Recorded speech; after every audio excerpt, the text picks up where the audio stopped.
Hi guys, Matt the Editor here and welcome to another edition of my Who Reviews. This week it's The Witchfinders by Joy Wilkinsons. Now, this is one of the episodes I was the most looking forward to from the very start of Series 11. Having the episode focus on the Doctor come across Witchfinders, Alan coming as King James I, it seemed like a good combination for a good Doctor Who story. And since from the long run of Series 11, the only really good episodes we've had all took place in the historical past times.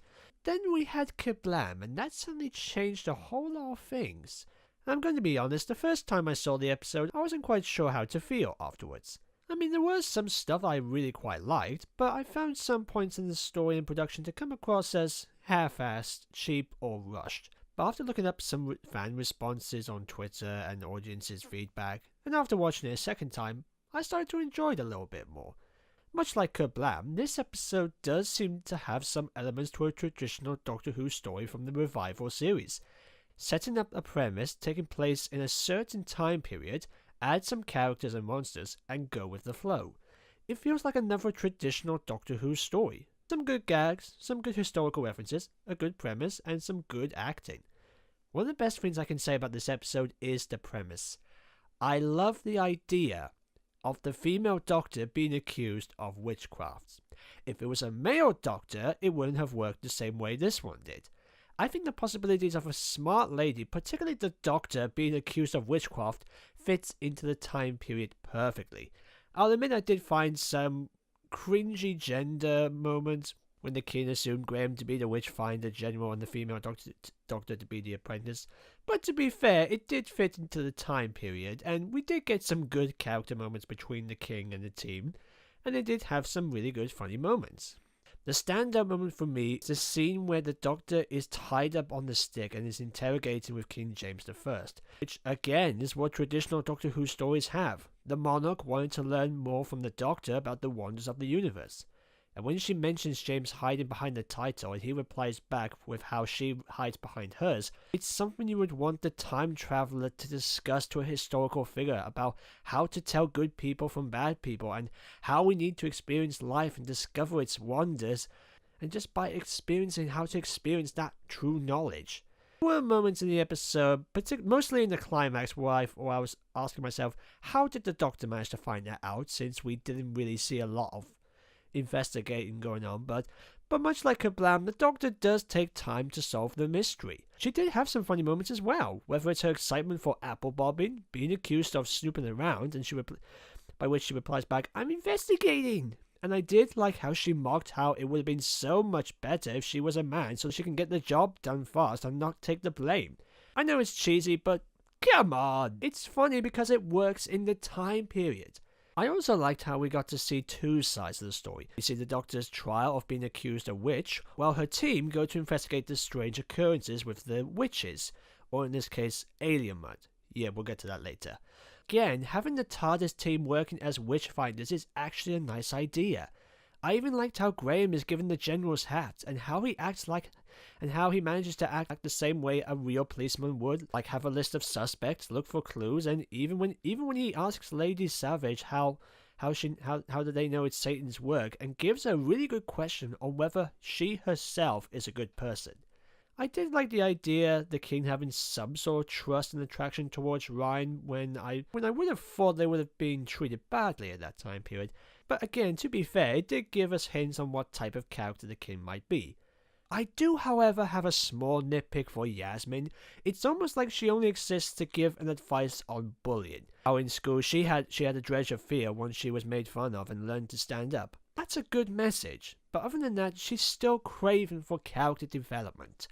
I think I'm getting to a point where we need to have at least one of the companions feature in one episode that would fit in their characters. For example, we could have had Yasmin and Ryan with Rosa Parks. We could have had Ryan and Graham for the Saranga Conundrum. We could have had Yasmin on her own with Demons of the Punjab.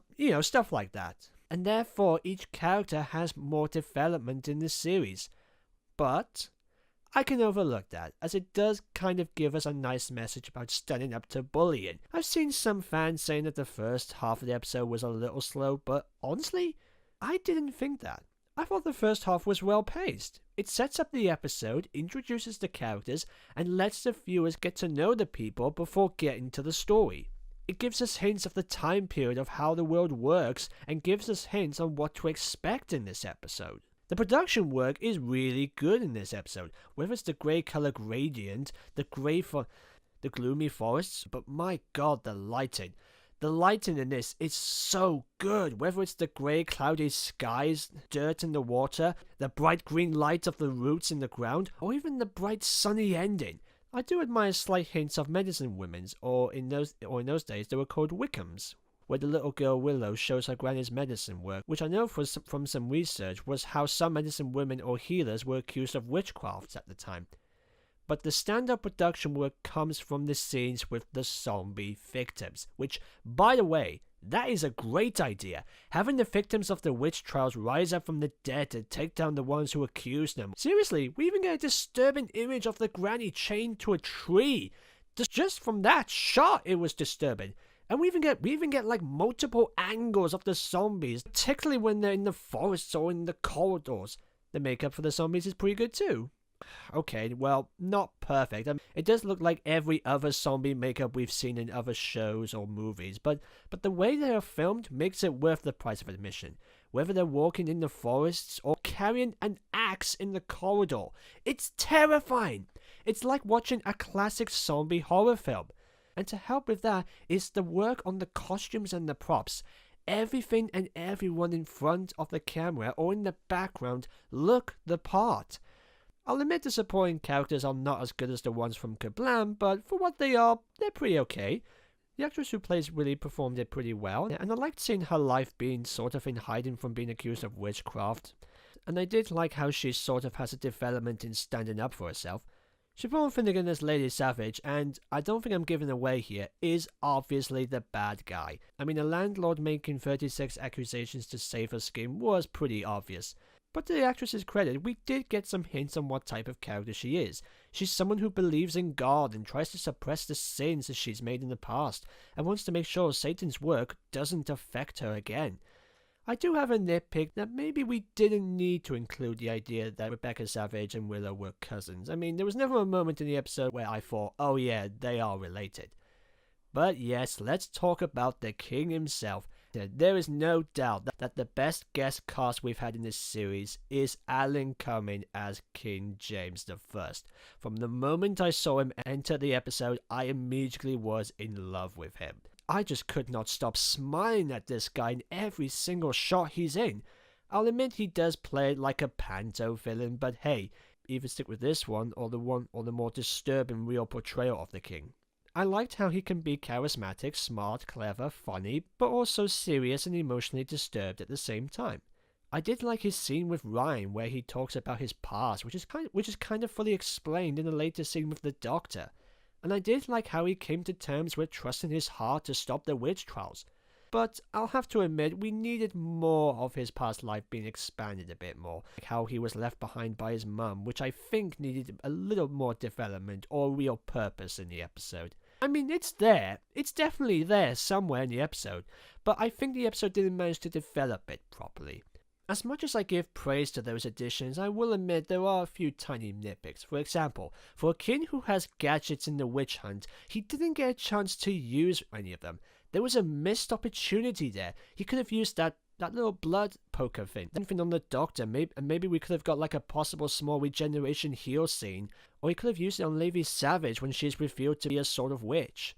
On top of that, we were given a scene which included Willow's granny's medicine kit, and yet we never seen them being used, which could have been really handy.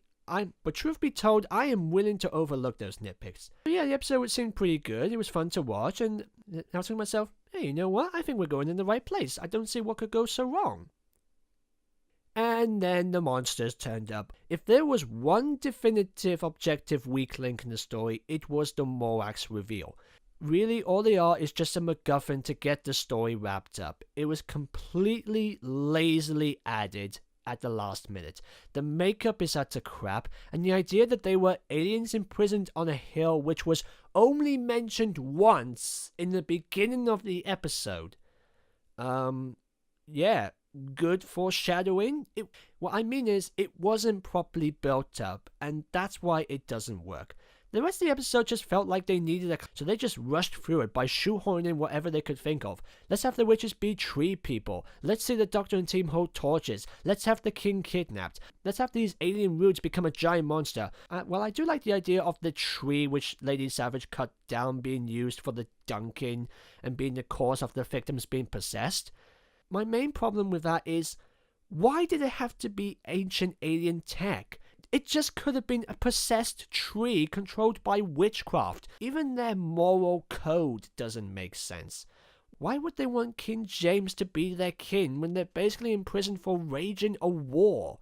Now, before you go into the comments about why you think the inclusion of the Morlocks was a good idea, I have a few questions to ask. First one, what does the Morlocks revelation add to the story? And two, did we really need an alien? I mean, the zombie victims were enough to get the story forward. They looked terrifying and they were shot eerily well. In fact, you could have had Lady Savage turn into one of them. So why did we have to include the bad makeup anyway? On top of that, this episode is called The Witchfinders, and since we already have zombies, why not include actual witches?